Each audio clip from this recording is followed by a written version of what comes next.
Me tiene loco en la cabeza cuando me tocas. Siento que todo está bien, pero en verdad yo no sé si tú lo sientes también. Entonces quiero saber por qué desde que te vi yo vivo diferente. No me importa a mí lo que dice la gente, porque tú siempre la prendes candela. Te quiero a mi lado toda la vida, mi nena. La mano pegada y los pies en la arena. Pase lo que pase, baby, vale la pena. Ay, baby, yo te quiero. Es mentira todo lo que te dijeron. Sabes que mi amor por ti es verdadero. Yo te soy fiel, nena, yo te soy sincero. Juro que yo hago de todo pa' ti. Como rábame todo de ti. Y yo te doy todo de mí. Hay mujeres de todo pa' mí. Juro que yo hago de todo pa' ti. Como rábame todo de ti. Y yo te doy todo de mí. Hay mujeres de todo pa' mí. Desde que te vi yo vivo diferente. No me importa a mí lo que dice la gente, porque tú siempre la prendes candela. Te quiero a mi lado toda la vida, mi nena. La mano pegada y los pies en la arena. Pase lo que pase, baby, vale la pena. Yo no sé cómo lo hace, baby, déjame ser el que te complace. En mi mente corriendo base, me quedo contigo, pase lo que pase. Baby, espero que me ames, me tiene volando en el cielo como las aves. Ey, en el Pambinanes, todo un sueño el debo ya lo sabe. Juro que yo hago de todo pa' ti, como rábame todo de ti. Y yo te doy todo de mí, hay mujeres de todo pa' mí.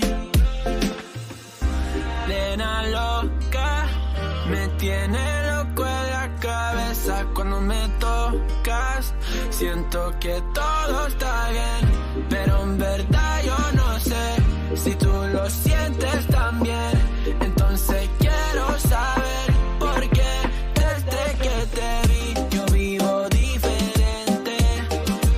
No me importa a mí lo que dice la gente, porque tú siempre la prendes candela. Te quiero a mi lado toda la vida, mi nena. La mano pegada y los pies en la arena. Pase lo que pase, baby, vale la pena, porque tú siempre la prendes candela. Te quiero a mi lado toda la vida, mi nena. La mano pegada y los pies en la arena. Pase lo que pase, baby, vale la pena.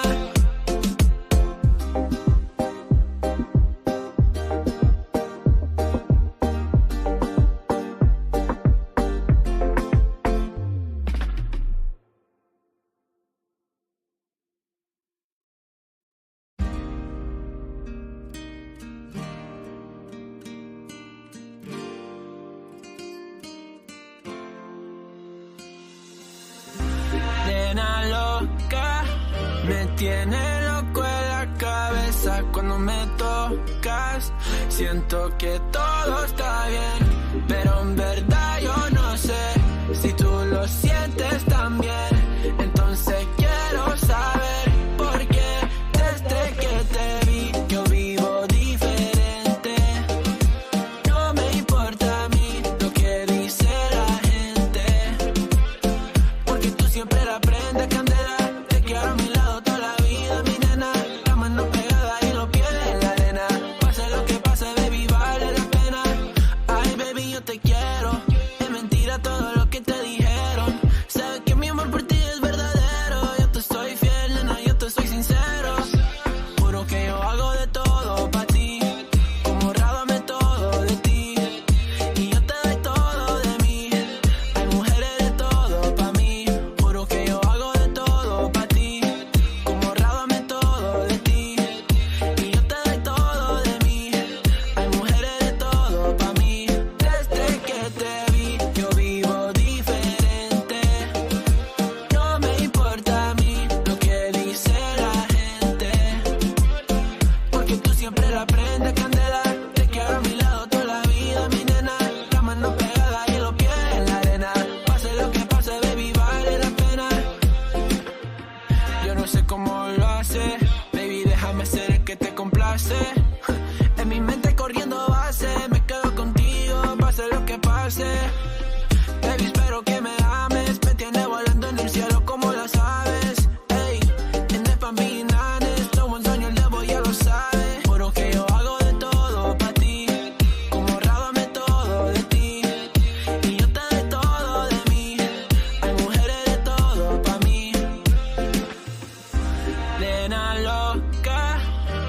tiene loco en la cabeza cuando me tocas.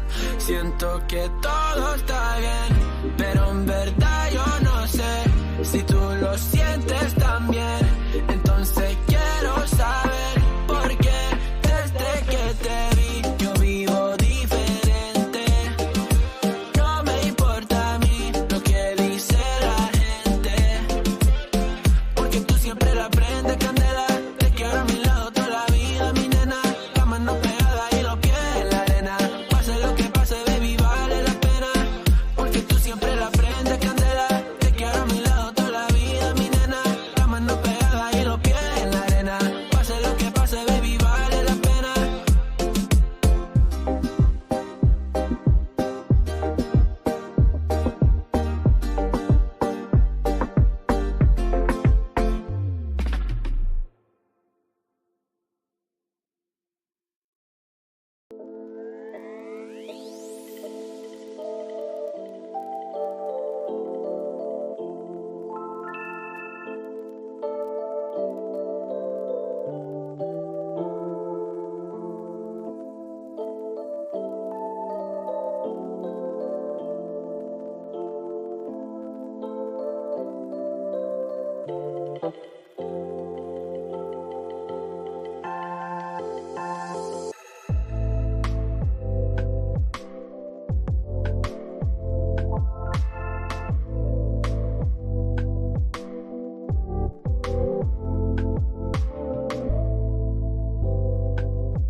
Saludos, fellow wrestling fans. It is Friday night, and that means that it is time again for your Rampage cleanup. I am Adolfo, the nerdy Puerto Rican, and here with me is Alice.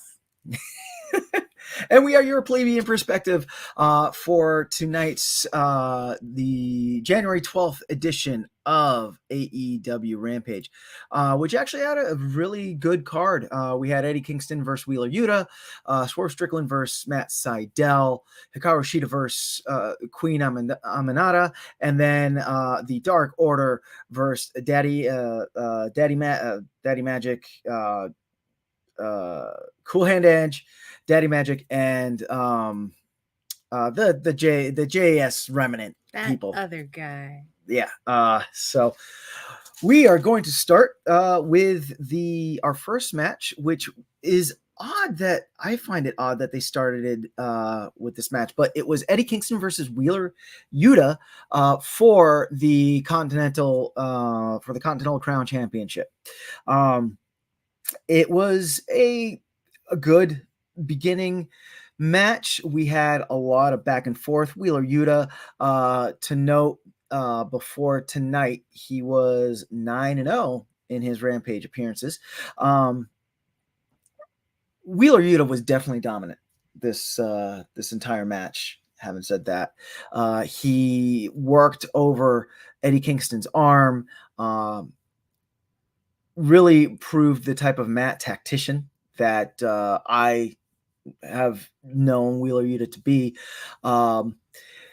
Eddie Kingston really was only able to get some power moves in. Really couldn't keep control for a large amount of time. As a matter of fact, it wasn't until Eddie was able to hit a Northern Light bomb for the 1-2-3 win. But again, I think it was a really good showing for Wheeler Yuta. What do you think? So this was the opening match. I don't know. I think it was fine to open the match. I guess you think it's odd because it was the championship. Yeah. Because both Eddie and Wheeler are champions. So and especially for the Continental Crown, I figured that would be a main event match. I don't know. I think this worked better as an opener. I think the one that ended up closing the card was a good finisher. Yep. This is a good opening match. I don't normally like matches with Eddie Kingston in them, but I love Wheeler Yuta, so this actually was a very good match for me. I liked this one. It was very engaging. It did. Yuta controlled a lot. Yeah, he was really. I thought this was a really good match, kind of to show what he's capable of. I felt like, going into the match, I felt like it was pretty obvious. They're not going to let Eddie just lose the Continental Crown immediately. Yeah. That's not going to happen. But I personally, I think I would have enjoyed like a count out or something where neither of them won. I think that would have been a more interesting end in my opinion. But Eddie did end up winning with the pin. But I loved how one of the commenters even said this, how Yuta wrestles so intelligently, right? And he took which he really does. And he took command and he had a plan and he executed it. And I feel like I said the exact same thing about Yuta last week. Yes. Yep. Yeah. So I like that. And it was good. And finally Eddie was able to get it together. Yep. Get Yuta disoriented enough for for the pin. Yeah, it was interesting seeing Eddie shut down comparatively, whereas recent weeks not that he's in control, has been in control of the matches, but he a lot more energy from him, especially with his machine gun chops. I know, but I loved that Yuta just targeted his arm and was like, guess what? You can't do those chops. Yeah. Can't do them. Yep. So, So, Eddie retains the Continental Crown, and we move on to our first spot of the night, where we saw Renee Paquette backstage with Matt and Jeff Hardy and Big Chicken Mark Briscoe. It was a very, in my opinion, it was a very odd spot where Matt and Jeff they were really hyping up Rampage, and they were talking about how they felt good with Mark Briscoe with them, and then they gifted Mark Briscoe a Hardy pendant and said they that sort of adopted him, right, guess. and said, Mark, you're part of the family now, Yeah. Big Chicken, and yeah, so it was a bit of a head scratcher. What'd you think about that spot? It was fine. It was a little weird. Mark Briscoe really at the end there looked like, what's going on? Oh my god! Really was. He looked It- so lost. It looked at like the end. he was like, dude, I thought we had fun, but I guess I'm You're in your right. family now. Okay, yeah. Yeah. I don't know. I find Renee Paquette so flat. Okay. I think and I know that the spot is about the wrestlers, but I feel like there's gotta be, can we have more? I don't know. Okay. But yeah, so this spot was interesting, I guess. Yeah. I guess they're gonna be a trios group. Yeah, it looks like they're going to be a new trio team. On my notes, I have that the spot was fun, but it didn't seem necessary unless this builds up to a further Rampage collision story with the three of them. So I agree. Yep. It did feel kind of like they just tossed them in there for filler, like they didn't really know how to fill the spot. Yep. So this brought us to our second match of the night, which again just seemed kind of odd to me with the way it was stacked. But we had Swerve Strickland coming out with the Mogul Embassy versus Matt Sydal. Lots of energy from both wrestlers in this match. We got our vintage Matt Sydal. He was hitting a lot of the Harun Kamrata twisty, moves and whatnot. One of the nice things I thought about this match was that we got to see Swerve's dexterous side.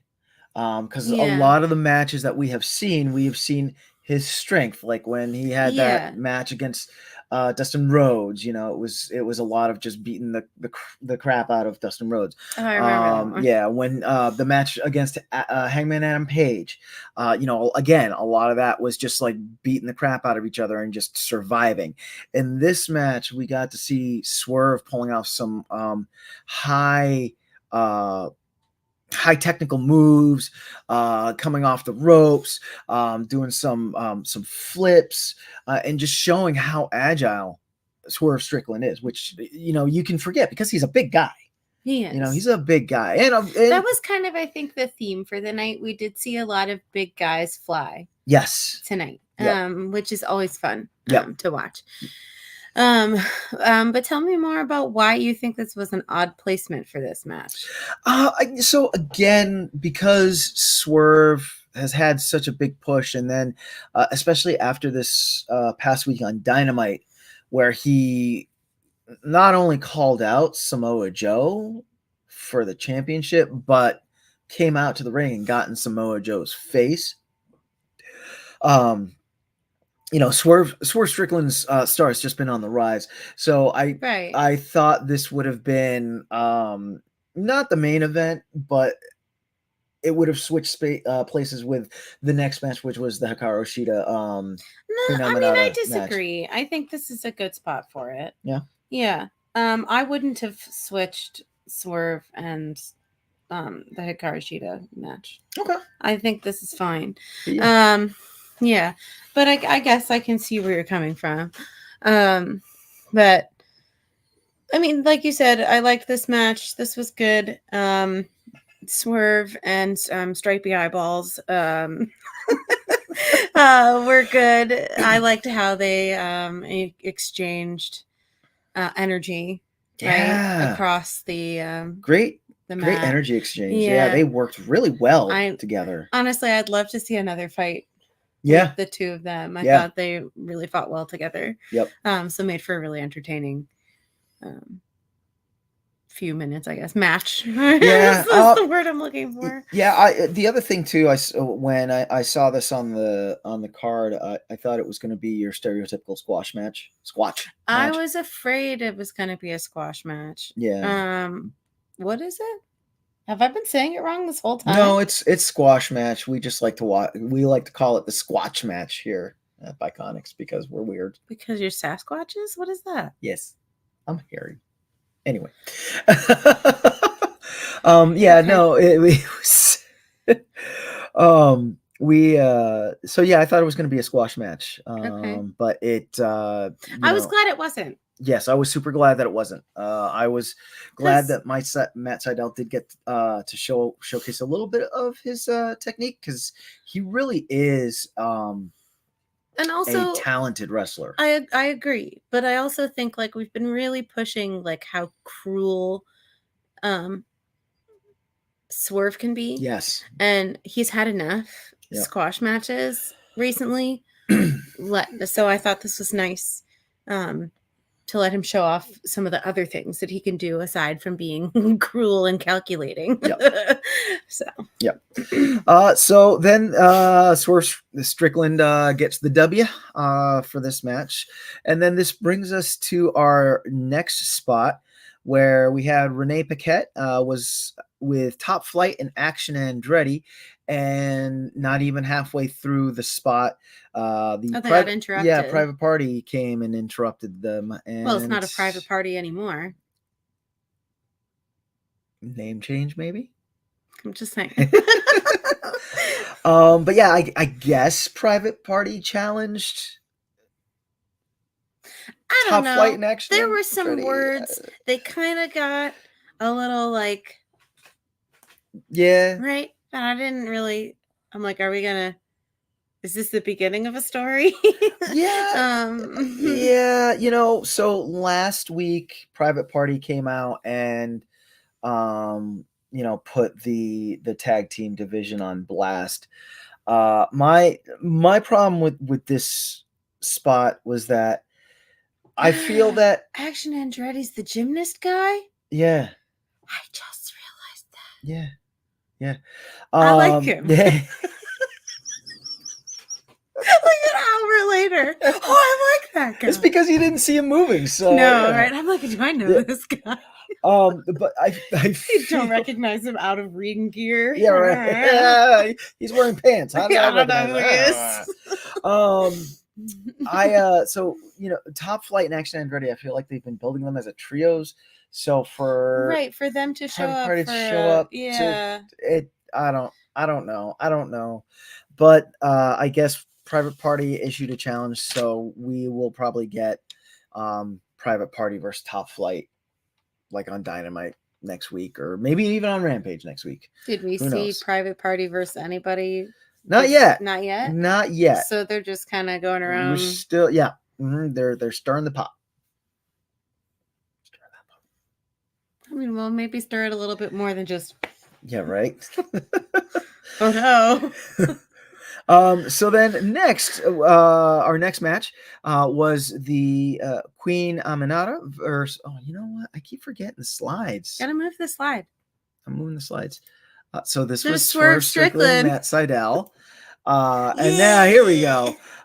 So is Hikaru Shida versus Queen Aminata, and this was an enjoyable match. I'm really happy that they gave these two wrestlers the time they needed. They gave the match the time that they needed. They showcased their skill. They showcased their power. For a majority of the match, it was actually interesting because for the majority of the match, Queen Aminata was actually in control of Hikaru Shida. And most of the time, we're so used to Hikaru Shida, being quick and keeping their opponent. She's usually dominating. Exactly, which wasn't the case. We saw some great spots where so one was Hikaru Shida. There was a kickoff where Hikaru Shida turned it into a dragon screwdriver, and then turned it into pile driver to get the 1-2-0 on Queen Amidala, and that was just that was the way the match was going, where it was just showcasing their talent like that. Hikaru Shida did get the win when she unsheathed the katana and laid that boot on the side of Queen Aminata's head, but they shook hands at the end, which was cool. I did like that. Yep, which was really cool. And yeah, what you got anything else about that match? I don't have like the vocabulary like you do with their moves and stuff. It's because I wrote notes.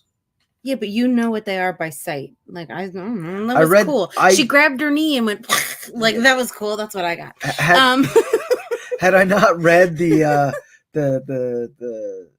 subtitles, I wouldn't know half this. I'm old school, man. All I know are like clotheslines and headbutts. That's all I know. Telling me I have to do research? No.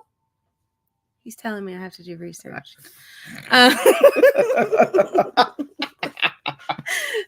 Okay. Well, I liked this match a lot. I've never seen Queen Aminata fight before. And I loved it. She was great. She was amazing. I really thought I was like, I'm going to root for Hikaru Shida the whole time and no one can sway me. And I was like, oh my God. Yeah. But it was great fun. It really felt like they were having a good time. Yeah. And it really felt like they were working on showing off what they were good at for everybody, which I really enjoyed. So I just really enjoyed the match. I thought it was really good, and I always like it when, like, at the end they shake hands and stuff. Yes. Mm-hmm. I was a little anxious, I guess, for like a potential, like, we don't shake hands here. Oh, yeah. Because that, of course, like, that's classic. That happens all the time. Yep. But it always feels a little special when wrestlers like genuinely like shake hands after a match. Yeah. Kind of like, like I won, but like that was cool. Let's do this again. So I dig that. I always like that. Yeah.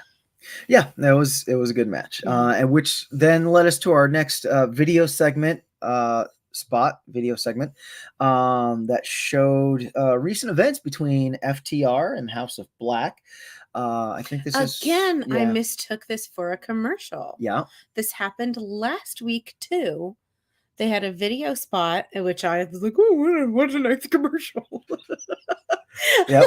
Yeah, no, it was well put together because tomorrow night on Collision, we're going to have FTR with Daniel Garcia versus the House of Black in a trios match. And I want to watch that so bad. Based off this video, I'm here for it. I'm here for it. I'm a House of Black girly. Yep. Okay, I love them. Yep. They're spooky and I love it. Yep. But I also love FTR. Yes. Because there's like, I don't know, there's something about them that like screams, I don't know, like 80s German. Yep. Totally. I'm like, I love them so much. So I would really like to see what happens in that fight. Yep. And I think the video package was very effective. Yes. Yes. Yeah. In like getting you excited and building it up for you. Yeah. Definitely. So then because we watched this on the TBS feed, on TBS, we cut to commercial. When we came back from commercial, we had Renee Paquette with Ruby Soho and Saraya. And Saraya told Ruby, I have some bad news. And then showed a. God, we gotta but like in general, we gotta work on what is so funny.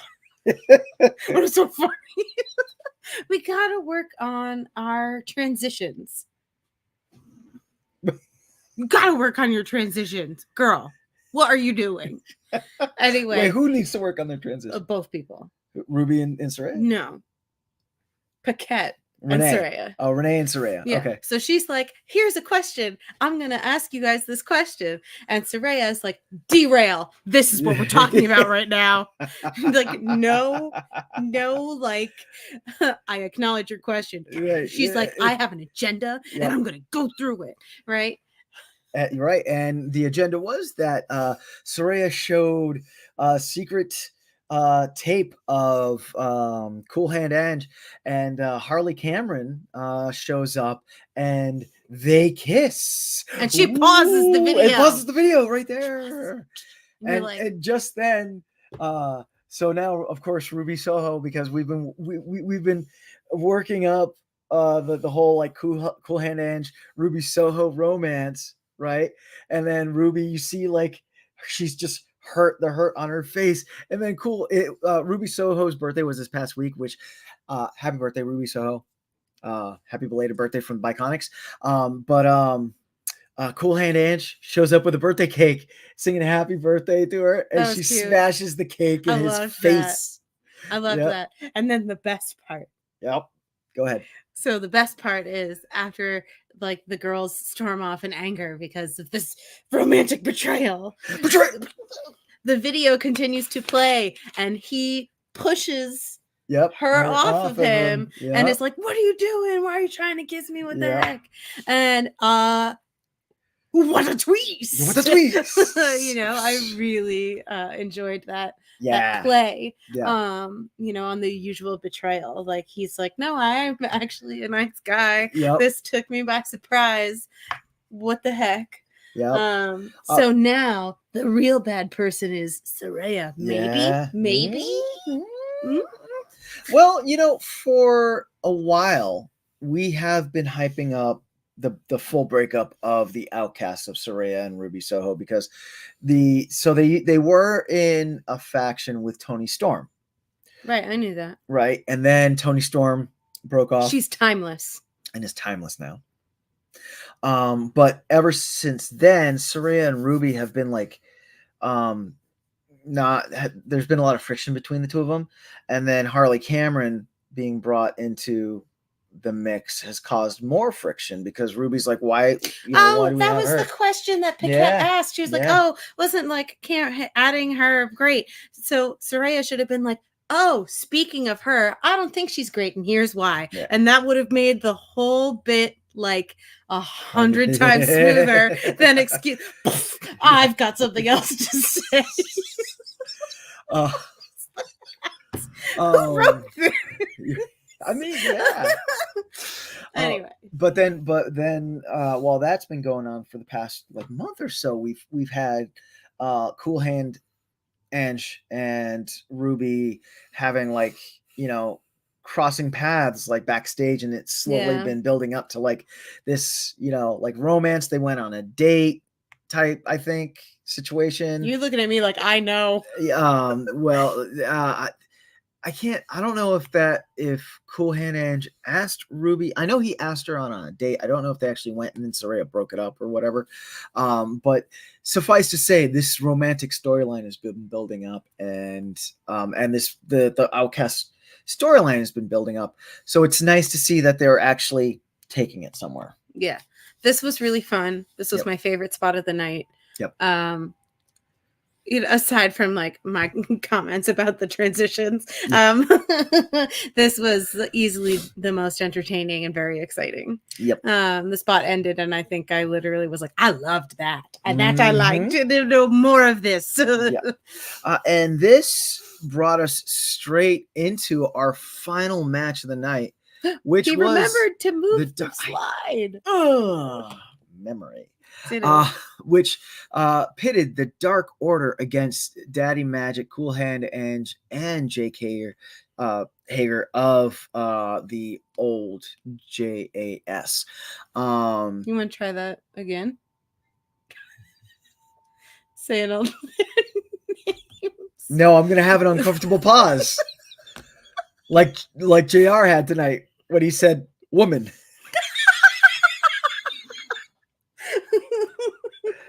One of the more popular wrestlers in AEW. A woman. A woman. Who Anyway, a woman. Wow, what a surprise. So we saw the Dark Order versus Daddy Magic, Cool Hand Edge, and Jake Hager, and this was a fun match.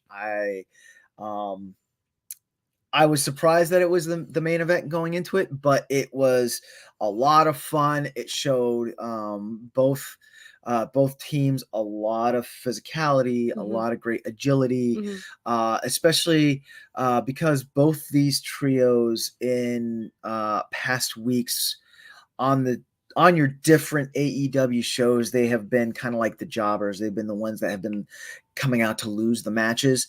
So to see these two teams go head to head, and it felt like someone backstage said, "Hey, just go have fun," and it looked like they were having fun. It did look like that. The one of the cool things is that spot where Cool Hand Edge got this cake smashed into his face when he walked out. He still had frosting. He had frosting, face. And he wasn't in his ring gear. So that wasn't his ring gear. That wasn't his ring gear. No. Oh. So, but yeah. So we saw, we saw a lot of back and forth. We saw -1 casting distraction. He was the kid. Yeah. Yeah. I'm sorry, I was going to make a comment about one of the wrestlers when they had Cool Hand Ange. Okay. They took their finger and took the frosting off his face and ate it. Sean Silver, he had Cool Hand Ange in a headlock and ate the frosting. That was funny. It was funny. It was funny. We had -1 caused some distraction, which caused a lot of the action to go outside of the ring. We saw the crowd was in love. Yes. With -1. Yes. Absolutely in love. Yes. Somehow he got a hold of Jake Hager's hat, which Danhausen had for a while, which is like Jake Hager's font of power, I guess, is that hat. Because every time someone has it, he it's like Samuel's hair, I guess. Yeah, he's like, oh, and it's like the old school, the Paul Bearer and the Undertaker's urn, which the urn held Undertaker's power. Okay, I'm gonna have to take your word for that one. The match ended when we had the Dark Order just did this cool. I can't even. It was just like a jump over, and then they pinned Jake Hager 1, 2, 3, and it just looks so cool. I'll tell you what, Dark Order. Tell me what. I'm gonna tell you what. I'm gonna tell you what. Dark Order. Those are not small guys. No, those are and we saw guys. almost every single one of them fly today. Yeah. I am always impressed by Dark Order and how well. Each of them move. Wait, I'm gonna go back to a previous match. Queen Aminata. Yeah. Did you jump to the top rope? Yeah. She didn't climb up the rope. No. She jumped up the rope. Yeah. Okay. Yep. That was we can come back to this match. Okay. Very good. But yeah. So that's what did you think of this match? This was good. I liked this match. So trio matches and up, I have difficulty following what's going on. I'm getting better at it. Like the tag team, right? They call them tag team when it's 2 people. Yes. Okay. The tag team. Mm-hmm. Matches, I'm getting better at understanding what's happening. The trio matches are still a little bit beyond my grasp, because I'm like, okay, where'd he come from and why is that allowed? I mean, I understand wrestling has no rules. It's got guidelines. It's kind of like piracy, right? I find wrestling and piracy are the same. Yep. There's a code, but it's kind of just guidelines. It's not really rules, except for pinning. Right. Anyway, and even then, sometimes then, what? How did we get here? How'd we get here? I don't know. But yeah, it was a good, exciting match. I did prefer the performance of the Dark Order over the other group. Mm-hmm. That's just personal preference. And then I loved how the crowd was so completely enamored by -1. Yep. You know, like I don't there were points where I felt like the crowd wasn't even watching the match. Yeah. They were just watching -1. -1, yep. And Yeah. doing his little shenanigans. When he got the hat favorite back, moment. When he got the hat back. Yeah, right. The pop. whole crowd Yeah. erupted Yeah. in like cheers. But my favorite moment was when he -1 had the hat and he shook it and got their attention and ran, and then his dad shows up and just right, both of the double people clothesline. Yeah, oh sure, cool. I don't know, he got them both in the head. Yeah. When his kid ran in and he just got them both, I was like, that was a really fun moment. That was a really fun moment. So it was a highlight for me. Yeah. Yeah, so it was a fun match. And in the end, I thought it was a good main event match. One note I had though, which this will mean nothing to you probably. Not a lot from Daddy Magic in this match. You are correct. This means nothing to me. Yeah. We saw a lot of Jake Hager. We saw a lot of Cool Hand Ange. I don't know. I have to check if Daddy Magic is injured or what. But he tagged in and tagged out like quick. So I thought couldn't even tell you who Daddy Magic was. I thought that was odd. Yeah. So you put him in a lineup and I wouldn't know. He's that guy. Oh, they all look the same. Right. So what? So here we are at the end. Our empanada scale. Oh, empanadas. Yep. Out of 10 empanadas. Oh no. The one who looked like a dwarf was in the Dark Order. Yes. Then no, clueless. Don't know. Yep. Don't know who he is. Sorry. Okay. Our empanada scale out of 5 or 10?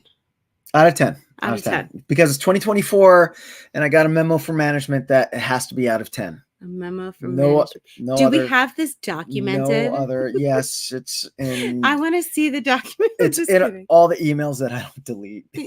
Oh my God. Every time I look at your phone, I'm stressed out, man. Okay. Where are we at? The empanada scale out of 10 empanadas. What would you rate this episode of Rampage? This episode of Rampage was significantly better than last week. I did not like last week. I think I was generous in giving it a 5. This week I enjoyed much more. So I'm going to give this a 7 because it's on the better end, but it's definitely not the best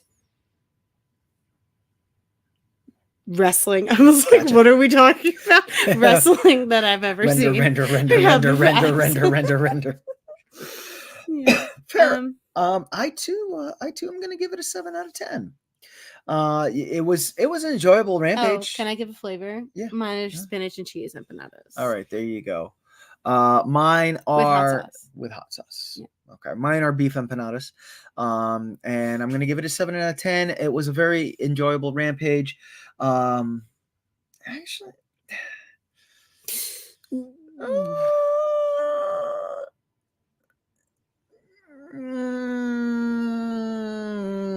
Yeah, I'm gonna stick with a 7 out of 10. There was a long deliberation there, sir. Yeah, well, no, I'm gonna give it an 8 out of 10. An 8? Why? Yeah. Why the extra point? Because I found this other than the Eddie Wheeler, the Kingston Yuta match that started the show. Okay. Which was entertaining. I'm not saying it was entertaining, but I just kind of there wasn't a lot of high flying action, and you know me, I'm all about the luchadors. Yeah, you know, I know. You're about luchadors and chops. Let's be real. Yeah, I'm about luchadors and chops, and I got no luchadors or chops. That's not true. You got some chops. You just didn't get what Eddie Kingston really truly delivers most often. Yes, and I understand that. Yes. So but every other match was really entertaining. I felt they were really well put together. There was no match where in this episode there was no match where I was like, you could have kicked that match out. And okay, I agree with that. Some of the promos didn't land, but they were short and concise, as opposed to like, that's the point of a spot, isn't it? Yeah, but there have been other rampages where like they've had a spot and it just lingered way too long, Okay. So in this episode, the spots, they were short, concise, and we moved on to the next thing. So Okay. That was nice. So that is why I give this an 8 out of 10. I accept your reasoning. I maintain my score. Why, thank you very much. I maintain my score of 7 out of 10. Thank you very much. And I'll try to find that email from management, and I'll forward it to you. Please do. Please hang out just for a few more minutes. I'm going to take a quick break, grab some water, and then I'm going to come back with some quick news, and we'll just round this out with just some thoughts. So stay tuned.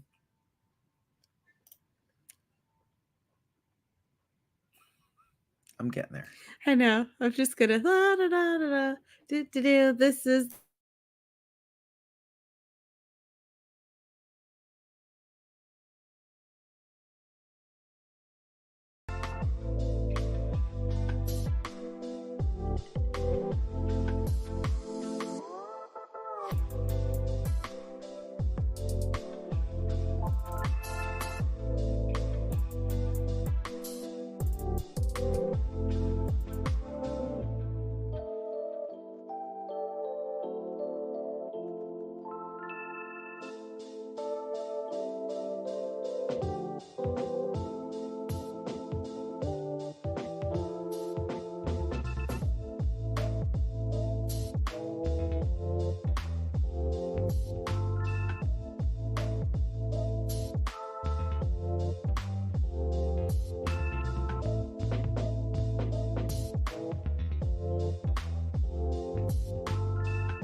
And we're back.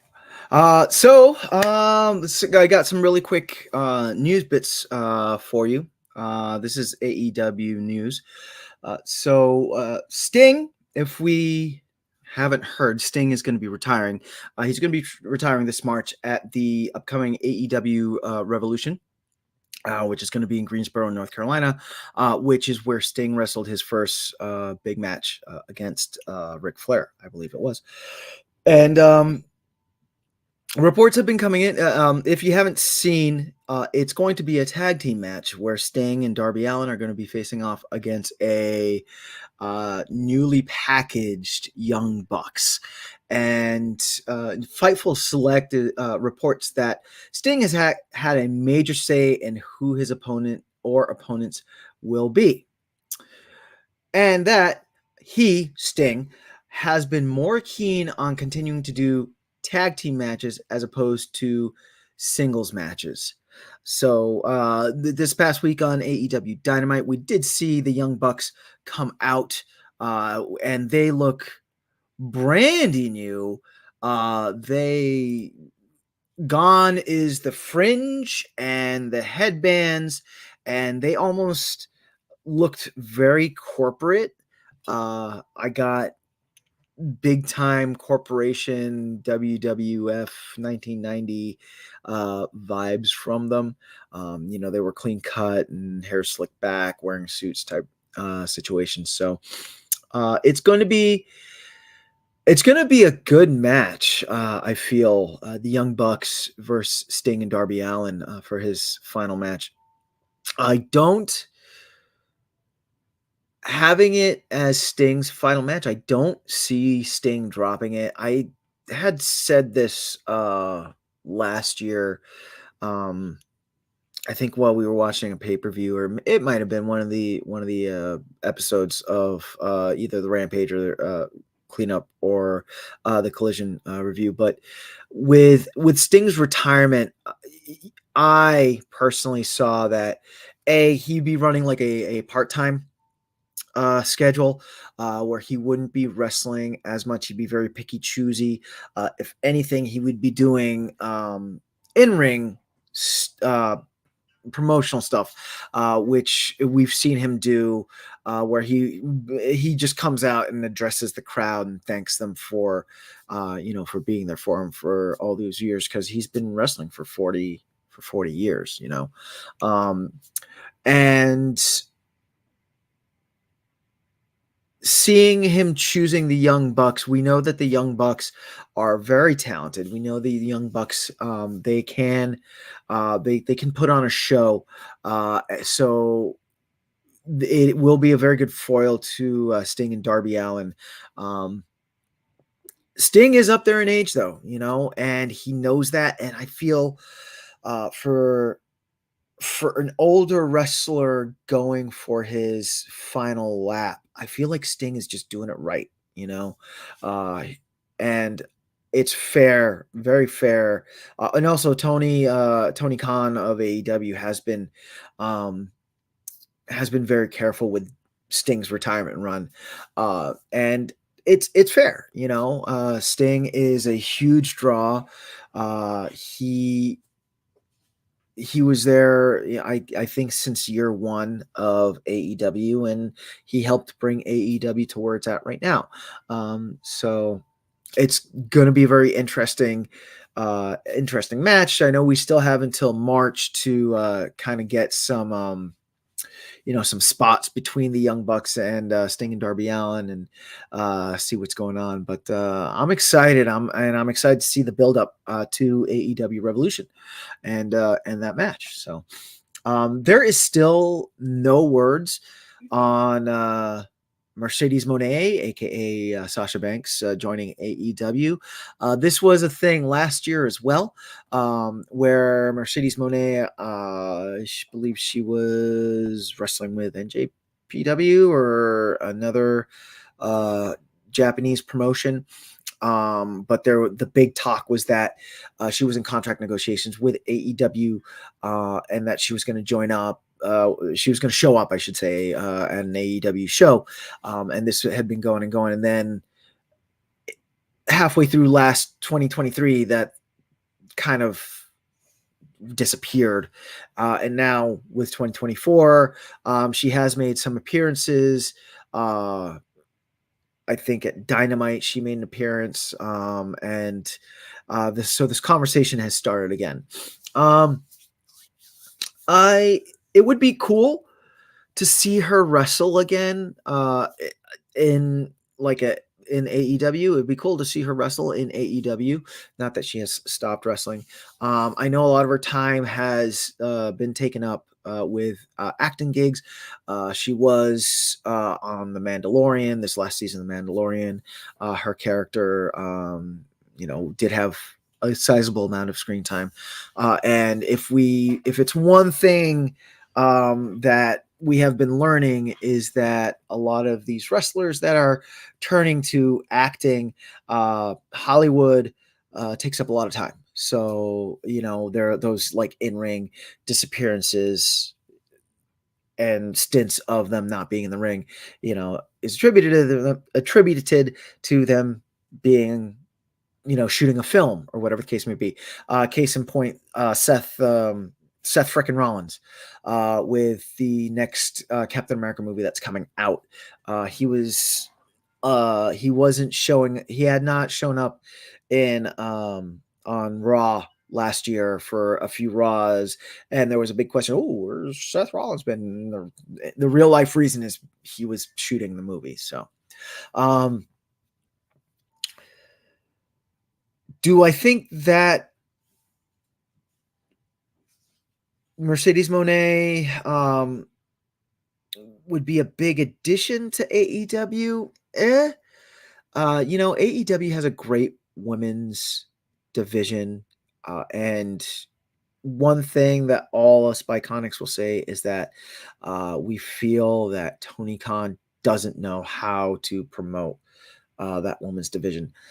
So, my fear is that if Mercedes Moné did come into AEW, that she might get lost in the sauce. Hopefully, bringing a big name like that in, though, bringing a big name in like that will revitalize and kind of force AEW to write the women's division the correct way. So, so we'll see about that. The last bit of news that I have is a bit of wrestling business news, which I know a lot of us like to forget, but wrestling is a business. And that is that Warner Brothers Discovery has been pushing the success of AEW properties heavily in recent press releases. I did go to the Warner Brother Discovery website, press.wbd.com, and I actually did pull some of the press release, which goes on to say TNT and TBS have wrapped up another stellar year of AEW wrestling across its networks, including consistently delivering top-ranked programs each week while expanding AEW programming in mid-2023 through TNT's AEW Collision on Saturdays and continuing to broadcast memorable wrestling moments and storylines through TBS's AEW Dynamite on Wednesday nights and TNT's AEW Rampage on Friday nights. The press release also goes on to say viewership of AEW programming on the network saw increasing momentum as the year culminated, reaching 15.6 million total viewers in Q4 2023, up 3% versus Q4 2022. So what does this mean as a wrestling fan? It means that wrestling, it's bringing in money to the people that are paying the bills, i.e. Warner Brothers Discovery. So hopefully this will mean that AEW, Tony Khan, will be able to sign a better deal, much like WWE has signed with Peacock, with the Peacock Network, and maybe with Warner Brother Discovery's buying of HBO Max and seeing Bleacher Report popping up on HBO Max, we might see some AEW programming on HBO Max, which would be interesting. Not necessarily another wrestling show. Maybe they move some of the ROH stuff over there. Maybe AEW Dark comes back, or they continue like that backstage show that they had. But it looks like AEW is bringing in money for their parent company. For the company that they have a distribution deal with, Warner Brothers. So that is a good thing for us. If anything, we know that WWE they had a stellar year. Last year, there was actually a little bit of a bidding war between networks to keep the WWE shows on. This is all good. This is all good for wrestling. Just as a consummate wrestling fan, it's great to see that wrestling viewership's on the rise. Because you can never get enough. So, and that is it for the Rampage cleanup crew. Here at the Biconics. Thank you for joining. Thank you for joining me. Thank you for joining Alice. And next week, I think we are going back to a non-live Rampage, where we'll just, it'll be a pre-recorded. But until next time, when I see you all, just remember that you're Biconic. I'm Biconic. We are all Biconic. Thank you so much for watching. Take care.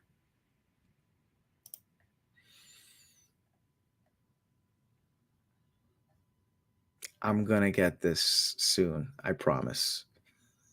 Thanks for watching, everybody.